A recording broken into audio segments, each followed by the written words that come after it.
We have the ability right now to change our lives going forward, to help impact guys that come after us. And for everyone else out there, you have a chance to impact the player's life that you've cheered on.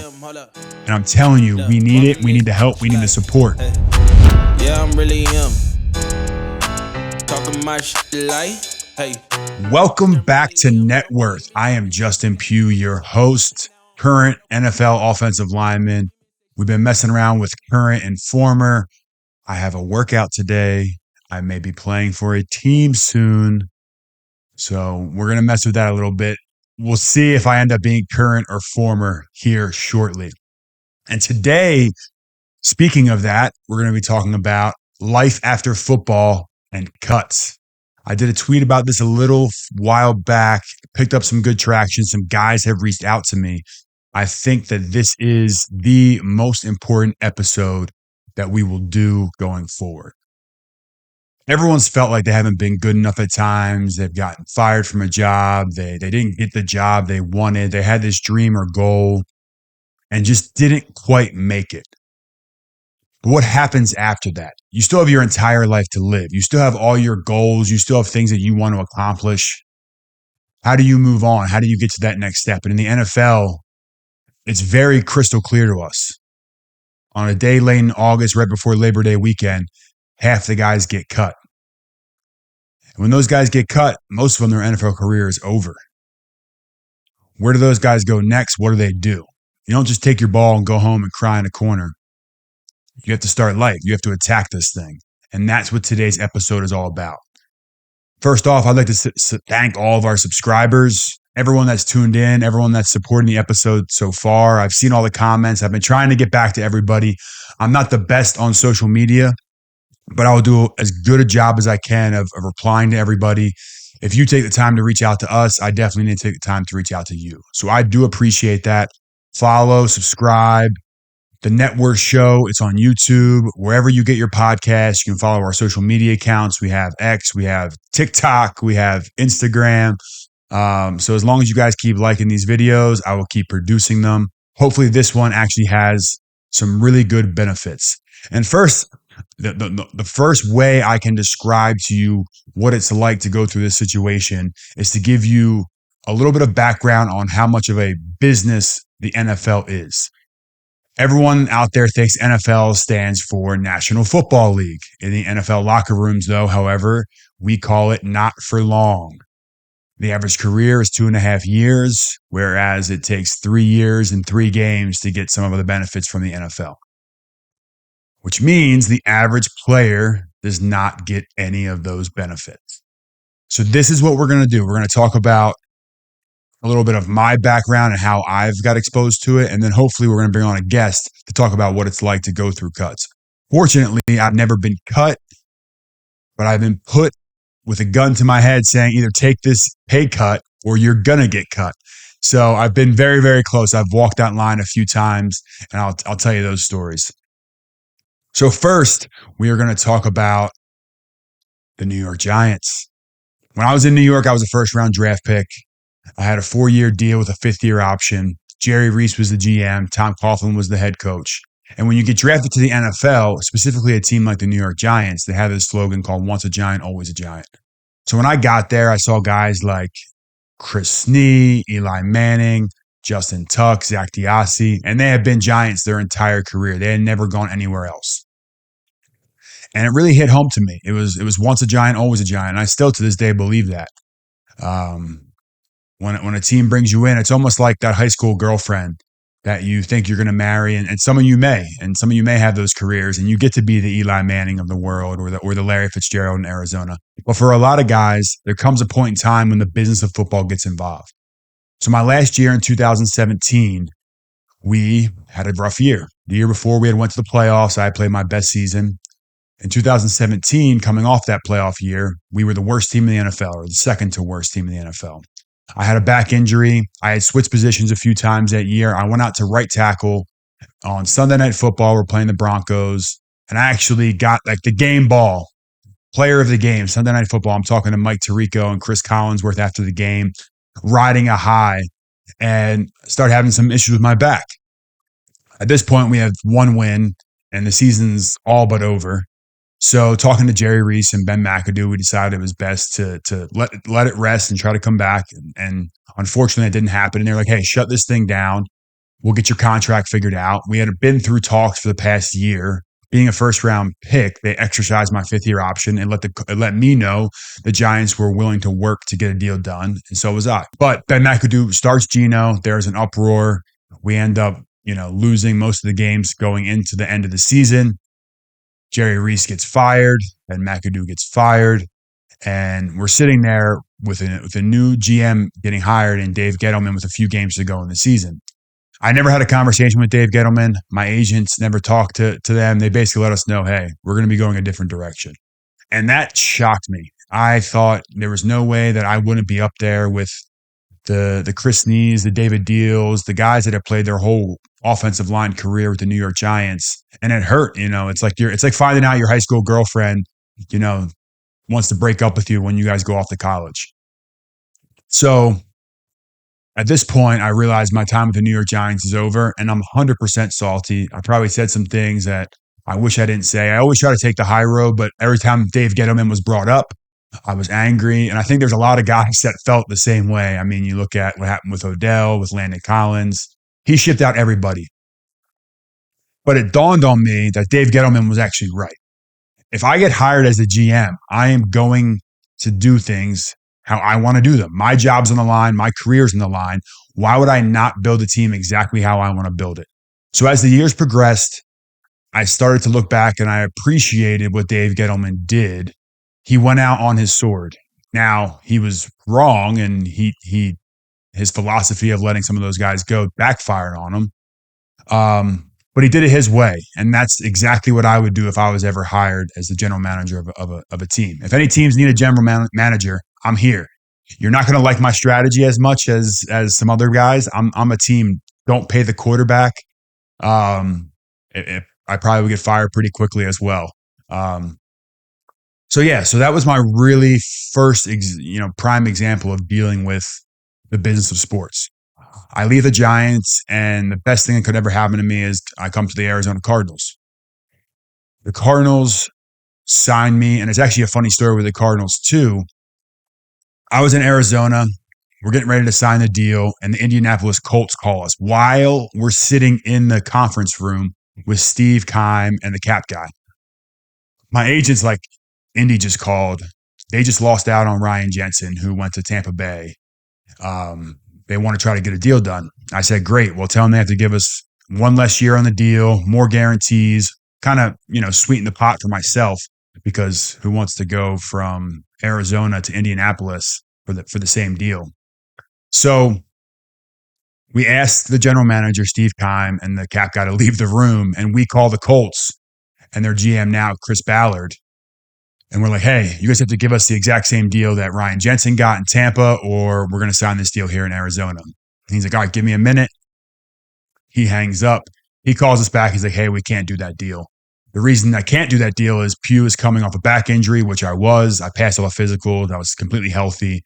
And then also, I think Josh McDaniels had just signed on to be the Colts coach and then left like a week or two later to go back to New England. And there was some embarrassment, I think, there with the Colts. So you can't have your highest paid free agent come in and you guarantee him all this money sight unseen, and then he can't play for you. So literally within 15 minutes, we talk to the Colts. That deal falls through. I bring in Steve Keim and the cap guy from the Cardinals. We get the deal signed. I'm moving to Arizona. So move out to Arizona, and things get off to a rough start. I went from the worst team in the NFL the year before with the New York Giants to the worst offense, I think, ever in the history of the NFL in 2018 with the Cardinals.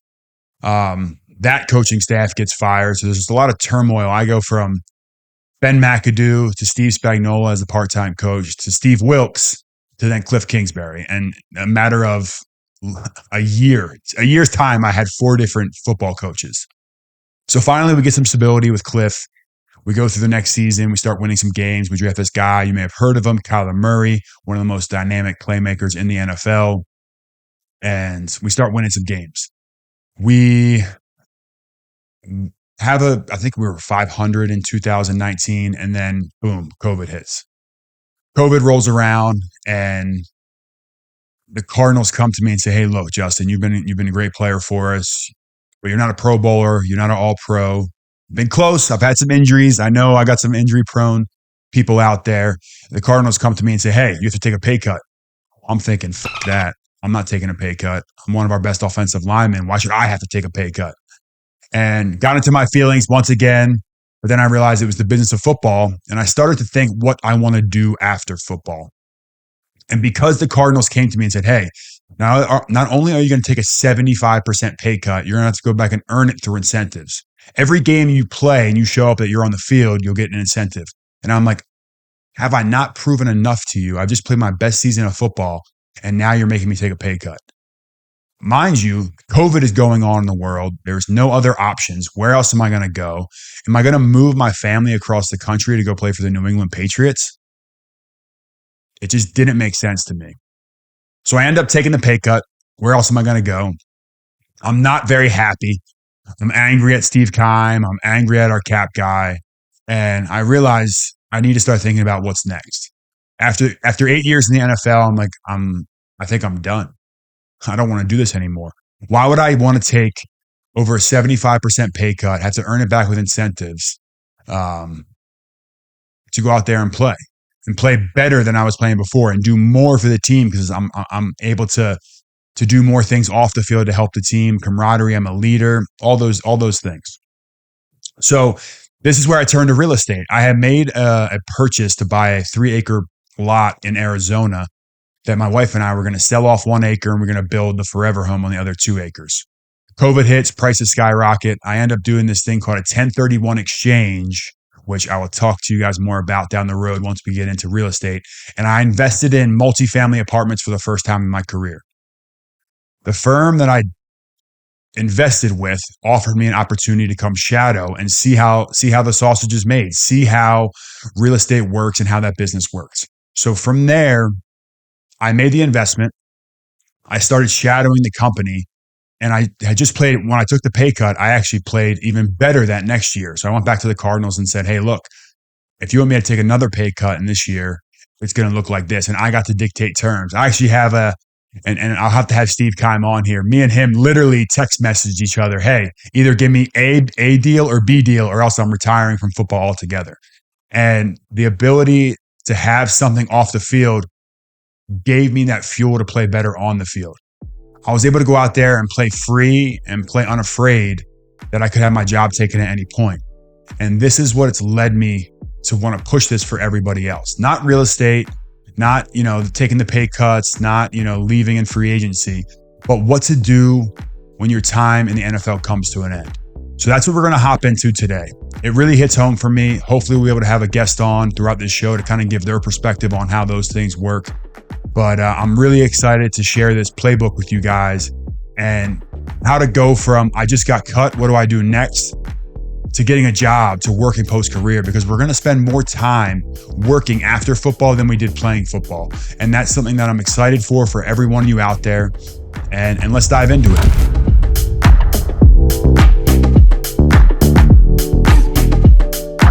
All right, so now that I've talked to you guys about the business of football, how it was exposed to me, how I saw it for the first time, how I dealt with it, how it led me to getting involved in real estate, I want to kind of give you guys the step-by-step progression of what I did during that time, and then some options that you guys have out there that you might not know. All right, guys, hold on real quick. Before we keep going on with this episode, I need to explain to you guys how all of this is even possible. I've partnered with Athlete Podcast Network to make sure everything in my podcast is going according to plan, and they've helped me create net worth from the ground up. First, right out of the gate, we sat down, and the guys from APN helped me come up with my values, why I want to do this, where I want to see this platform going long term, and the message I want to get across to my viewers. Secondly, the branding. The logo, the brand colors, everything you're seeing on the videos and on all of the podcasting platforms, APN did for me. I get to call the shots. I get to make all of the final decisions, but they help me deliver what I'm thinking up here. Third, the equipment. And this is probably the most important.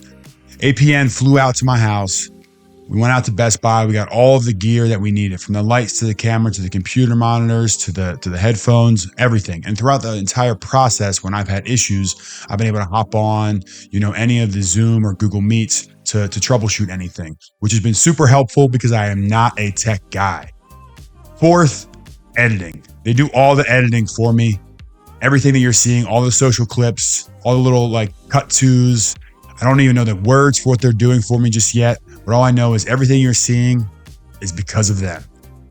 Fifth, and then one of the best part of this entire deal is they keep me on task. They make sure that this is a business, that I'm running this as slim as possible. I know a lot of people are out there dumping a lot of money into podcasts, but I'm making sure I'm staying on brand, I'm staying on budget, I'm staying exactly how our business plan was laid out. And they also help me with all my social media. And that's another thing. I'm not the best with social media. I'm learning how to do all these different things, but they're making sure that I am focused, that I have all the information I need. They'll send me clips on how-tos. So I'm learning how to build this brand, how to build this podcast so we can influence and help as many people as possible. And then finally, the part that I would never even think about is distribution. I was thinking, all right, we'll get it on Apple Podcasts, we'll get it on YouTube, we'll put it on my channels. But we've created, all the social media platform pages. Everywhere that you can stream podcasts, we're on there, filling out what's going on inside of the episodes. They made this so simple that all I do is I hit record, and I'm rolling. And the founder of APN, or two of the founders, Alex and Preston, I've known for over 5 years now. We met at one of these business combines that I was at. These guys have become family to me. They've been a hugely important in the success of this show. So I had to give them their flowers. So make sure you guys go follow the page, Athlete Podcast, or hit up their website to learn more. They can help any athlete or anyone out there trying to start a podcast to do all the back end, nitty gritty work that no one wants to do. They all just want to come and press record, like myself. So if I am living example of what it takes and how this can work out, hit that follow button, reach out to them, reach out to me. I can get you guys in contact with Athlete Podcast Network. But in the meantime, let's get back to the episode. So the first one is more of the emotional side. The first thing I did was just get away. Go take your significant other, get off the phone, stop reading, the news stories or Twitter or searching for if someone's talking about you. Decompress. Get away from the game. Go fishing, go hiking, and just decompress. Think about life and dream. Dream about what you would want to do if you weren't playing football. What was that goal you had before football even came into the equation way back when? That's the first step. The second step, write that shit down. When I was at Syracuse, I remember we had these guys come in and talk to us about goal setting. And if you write your goals down, there's some crazy percent more likelihood that you achieve those goals. Talk about who you are and why you are and how you want to be portrayed and what you want to do, where you're from. Start reaching out to former teammates, because every single former teammate you had has had this moment, and they either dealt with it successfully, they're still dealing with it, trying to figure it out, or they haven't dealt with it the right way and they're struggling. And the saddest thing is when you have a teammate that you used to play with and seeing them going through a tough time. And that just eats me alive. So if this video right here can help a few guys stay on the path to achieving their dreams and getting closer to being the man they want to be off the field, then I think I'm successful. This doesn't just go for NFL people either. This can go for anybody. If you don't get that job, you get fired from a job. I know during COVID, there was friends of mine getting laid off. And I think these philosophies will still apply. Getting away, writing it down, trying to figure out what you want to do and who you want to be. This is not just NFL. So the next step, and this is definitely for NFL guys, and talking about our health, the health and wellness of an NFL player. I mean, look, we trade our health for money. It's a simple dynamic. Every Sunday I go out there to get paid. I put my body on the line. I've had ACL, I've had shoulder, I've had hand, I've had knee, foot, you name it, concussions, head injuries. All those things take a toll on you. And that's why we get paid what we do. So the first things first, once you get your emotional in order, is getting the mental and physical in order. Your physical is your mental. Let's start off right there. You need to be sleeping right. You need to be eating right. You need to be hydrating. But there's a number that you guys can do as soon as you get released. And as soon as you kind of take that time away and figure out who you are and what you want to be, and no teams are calling, there's one call you need to make, and that's to the NFLPA Trust.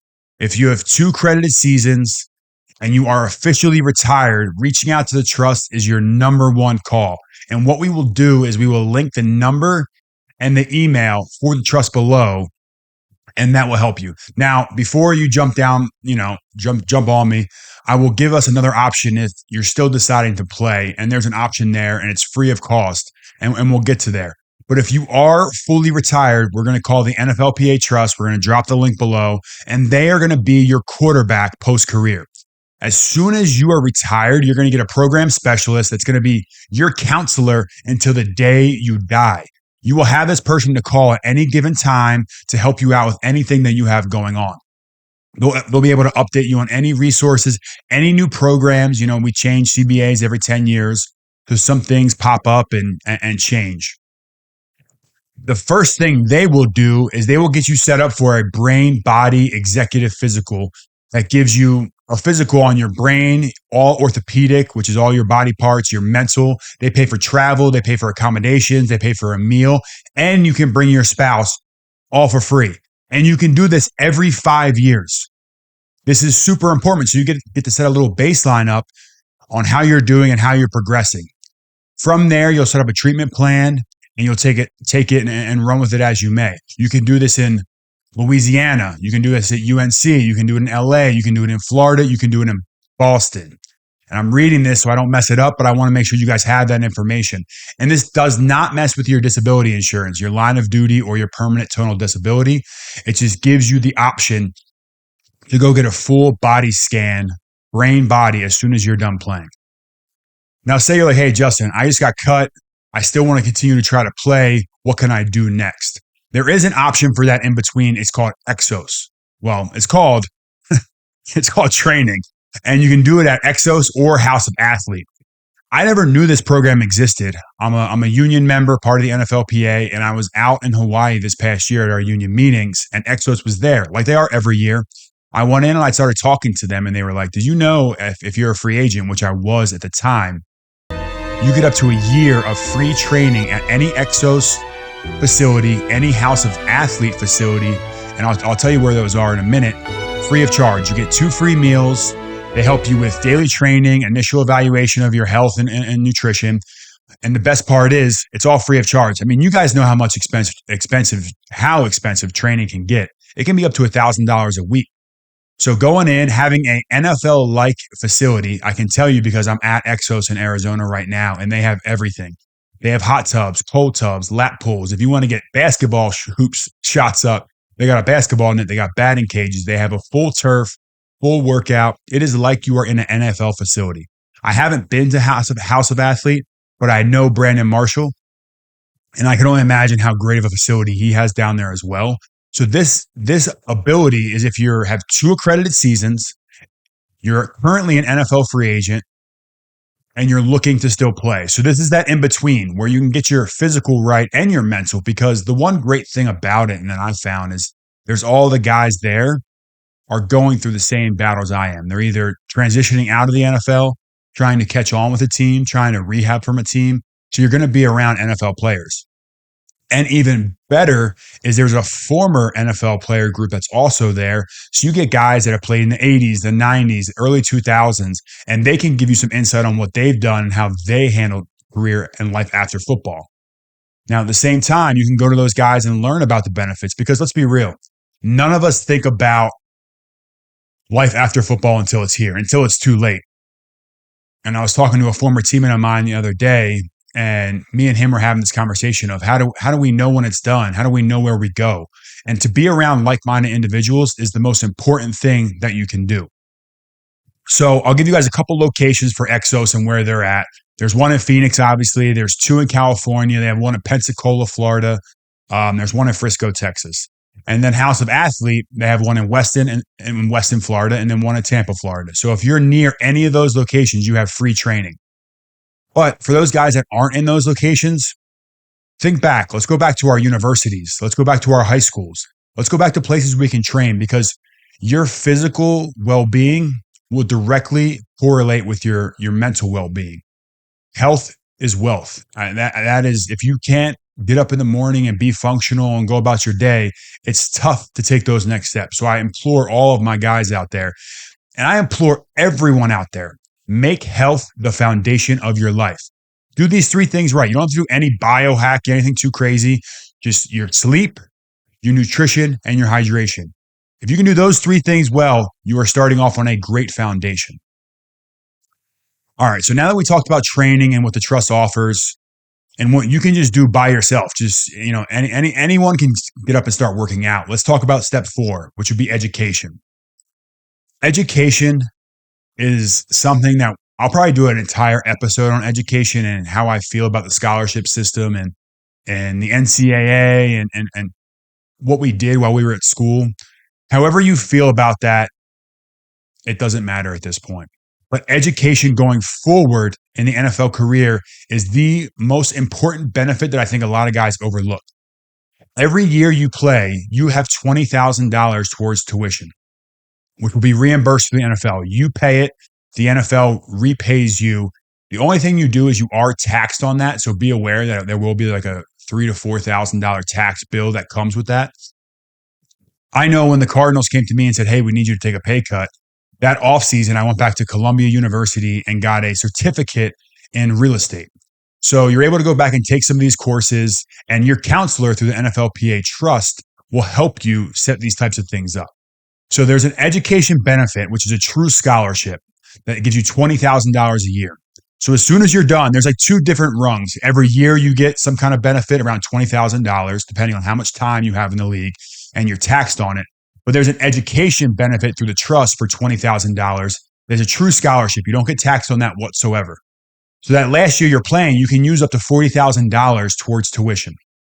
You can go back to school.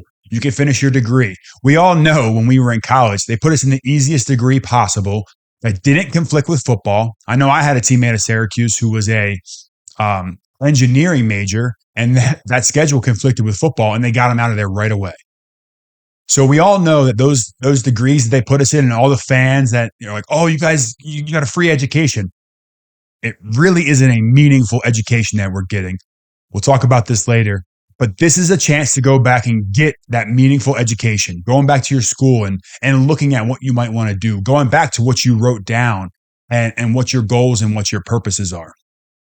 They also have, through the NFLPA Trust, which we'll link below, they have career services, and they're going to help you prepare for the real life, help you with resumes, cover letters, help you tighten up that LinkedIn or create one. I just created a LinkedIn for the first time.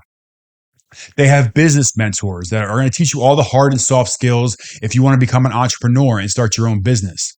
They also have another layer to this called financial finesse, which you can use while you're playing. It helps you look at your financial advisors, potential business partners, do any free background checks. I'm telling you guys, we all hate on the NFLPA because everyone thinks the only good time to go into an NFLPA meeting is when we have that Madden check. The services that the NFLPA provides are unmatched. Reach out to your directors, reach out to the NFLPA Trust, get involved now, learn about your benefits now so you're not scrounging once you're done. The next thing I want to talk about, and this is kind of true to my life and was a huge, huge reason why I'm doing what I'm doing now, is a business combine called Pro Athlete Combine. It was started by the director of player engagement, formerly of the Miami Dolphins. He did this for the first time in 2018. He brought one guy from every NFL team.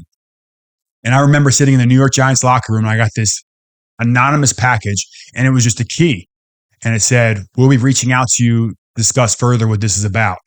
And I remember getting a call a few months later, and this guy, Caleb Thornhill, gives me a call and said, hey, I'm director of player engagement with the Miami Dolphins. We're putting this business combine together. We're getting one guy from every NFL team to come to New York. We're going to have the top CEOs. We're going to have entrepreneurs. We're going to have people that own sports franchises come and talk to us and really let us know what life looks like after football. So, of course, I go to this event. We're going to the headquarters of Google, Facebook. We have CEO of Rock Nation. We have Jesse Itzler, who him and his wife started Spanx. He's the founder of Zico coconut water. I think it's NetJets. I mean, we have entrepreneurs that started their own, own companies. We have real estate investors, developers, house flippers, real estate agents. And that's what got me hooked on real estate. This education component I had to pay for out of pocket at the time. But since then, Caleb has left the Miami Dolphins, started Pro Athlete Combine, and through tuition reimbursement and a certificate program through the University of Miami, which I have right on the wall right there, you can go down to Miami. You can go through this week-long intensive program through tuition reimbursement, and I'm telling you, it will change your life. It made the biggest difference for me. It gets you around like-minded individuals. I met so many guys that wanted to be successful off the business field, and they teach you basic things: how to network, how to negotiate, how to write your goals down, how to get more involved in your community. And that's what I've taken, and I've put that into action. From 5 years ago to today, I've been there twice. They had to shut it down for a little while. They were trying to figure out the way to work with tuition reimbursement. Caleb, has done a great job with that. And what that does is it allows you to take the next step without having fear of failure, having fear of I can't do this. There will be former players there. I know we had the McCourty twins were there this past year talking about life and transitioning into media. Julius Thomas went back and got his degree, I think, in psychology, and now he's helping players off the field. Justin Forsett came back and he started a brand that he now has. It's called it was a white brand, like a shower pill, and he's since changed the name. But it's about, he started that in 2018, and now he's in Walmarts and he's in Targets and he has a successful business going. So you see guys transitioning, how they've done it, the help they've received. We're a community. We have that brotherhood about us. The last part is putting it into action. So when I told you to write all this down, I think networking is the number one most important thing for NFL athletes. Before education, before any of that, if you know how to network and meet people and have real conversations, you can be successful. The gold jacket number one networker, and if you see this, Larry, we need you on the podcast. The number one networker in the NFL is Larry Fitzgerald. We would go play the Dallas Cowboys and Larry would have Mark Cuban come and speak to us. Networking is the key to success. And we're also scared to go in front of these business folks and have those conversations. Don't. Go into it. I'm going to tell you exactly what I did and exactly how I did. And I'm finally getting better at it now. Larry's going to have to give us some tips. Kelvin Beacham's another one that's unbelievable, an offensive lineman for the Arizona Cardinals. Those two guys need to do a TED Talk on networking and how to execute it. And I will tell you exactly what I did and how I did it. And they might have some other tips, but this is just mine. I wrote down everyone from my hometown, my alumni, the NFL cities that I played in, and I started reaching out to them. I just made an Excel spreadsheet. There's nothing pretty about it. Where they're located, the city they're in, their email, their phone number. And I just started making a list. All the guys that I wanted to reach out to. And what I started doing, I started cold emailing, cold texting, cold calling, saying, hey, I'm transitioning out of the NFL. I'm interested in real estate. Could you help, and not help. I didn't go into it like, hey, help me. I can't take care of myself. I actually went into it like, can you help share your story with me and let me know how you were able to set up your foundation, set up your business, set up whatever you're doing. And it didn't have to be real estate. I just want to hear stories. Hey, my name's Justin Pugh. I just finished up my college career. And even if you didn't play in the NFL, I just played at Syracuse University, which I see you were alumni at. I just finished my NFL career. I was playing with the New York Giants or the Arizona Cardinals. I saw you went to Syracuse, or you're a big Cardinals or Giants fan. I would love to meet you for coffee and just hear your story. That's exactly how I would go into it. And some people are saying it's a waste of time. You don't want to reach out. Go have coffee with every single person you can. Go into that scenario as humble as possible. Who cares that you played in the NFL? No one does. No one cares you played in the NFL except you and your wife. When your NFL career is over, it is over. Be humble. You are back at the bottom of the totem pole. You have a great in. You have this card that you can play that people are going to be interested about. But if you go into it with the humble mindset of, I have to start from the bottom again, it will resonate. People will respect it, and you will go a whole lot farther. I'm not saying don't leverage it. Definitely say in your email, your cold call, your text, whatever it is, I just got done playing football. I was just in the NFL. Leverage the NFL shield as much as you can. But when you go and meet those people, it doesn't matter anymore. They're the professionals. They're doing what we want to do. That's the beauty of it. The tables have turned. Every time I go have a conversation and I meet somebody, they're the professionals. They're the ones that I'm trying to idolize. Just go and listen. Have them tell you their stories. People are so fascinating and come from such unique backgrounds. It's great to get that perspective. Once the conversation's over and maybe you like what you hear, or I could see myself doing that, ask me if you can just go shadow them for a day. There is not a CEO out there that wouldn't want to have you come in for a day and shadow to see what they do, how they do what they do.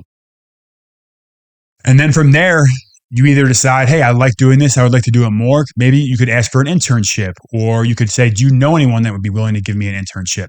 People are so willing to help. Everybody out there that's listening to this, I want to be able to connect mentors with mentees, guys to come and shadow. So this is my call to action. If you're out there and you're a CEO and you would love to have an NFL guy come shadow you for a day so you can see what life is like for a CEO or C-suite or anyone for that matter, let me know. Drop the name, drop your links. I want to get guys connected and take that next step. And that's exactly what I did. I invested with a company. It's called IDM Companies. It's a real estate firm out here in Phoenix, Arizona, in the Pacific Northwest. I invested. I went and shadowed. Their COO, Jason Larson, is one of my best friends. Their CEO, Jeff Gordon, and I hit it off. And I realized I could see myself working for this firm. I've worked for them for the past 2 off seasons. I've continued to play football while working for them in the off season. So what I do is I go and train in the mornings, get ready for football, get my mind and body right. And then in the afternoons, I go and work. I just go and shadow. And I go in there humble. I don't know what I don't know. I'm having the ability to sit down with brokers and consultants and bankers, and I'm starting to talk to limited partner equity folks. It's been an unbelievable experience. It's changed my life.